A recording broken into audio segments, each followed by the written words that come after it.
আসসালামু আলাইকুম প্রিয় চাকরিপ্রার্থী বন্ধুগণ। আমরা জানুয়ারি 2024-এর ইন্টারন্যাশনাল জিকে নিয়ে পড়ব।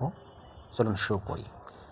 বর্তমানে আফিম উৎপাদনে শীর্ষ দেশ কোনটি? এটি হচ্ছে মিয়ানমার। প্রি এক্সপোজার্স প্রফিলেক্স নামের ঔষধ কোন রোগের জন্য কার্যকর? এটি এইচআইভি অ্যান্ড এইডস। এইচআইভি এবং এইডস রোগের জন্য কার্যকর। JN1 বা JN1 কি? এটি হচ্ছে করোনার উপধরন।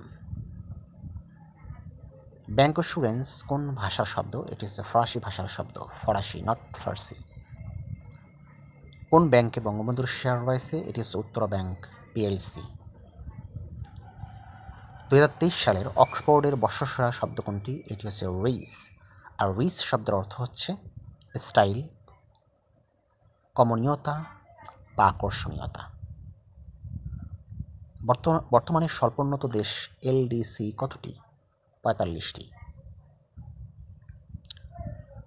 স্বল্পোন্নত দেশ থেকে উত্তরণ হয়েছে কতটি দেশ? 7টি। সর্বশেষ কোন দেশ স্বল্পোন্নত দেশ থেকে উত্তরণ ঘটে?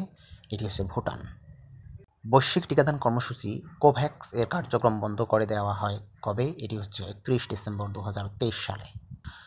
2023 সালের ডিসেম্বর পর্যন্ত বাংলাদেশ কতটি টেস্ট ম্যাচে জয় লাভ করে? এটি ব্যাংক অ্যাসুরেন্স কোন ভাষার শব্দ? এটি হচ্ছে ফরাসি ভাষার শব্দ। বাংলাদেশের প্রথম নারী নির্বাচন কমিশনার কে ছিলেন? বেগম কবিতা খানম। সৌদি আরব ও ইরানের মধ্যে কূটনৈতিক সম্পর্ক পুনঃস্থাপনে মধ্যস্থতা করে কোন দেশ? এটি হচ্ছে চীন। ধন্যবাদ সকলকে এতক্ষণ সাথে থাকার জন্য। ইনশাল্লাহ নেক্সট ভিডিও আবার দেখা হবে। সে পর্যন্ত ভালো থাকবেন, সুস্থ থাকবেন। আল্লাহ হাফেজ। আসসালামু আলাইকুম।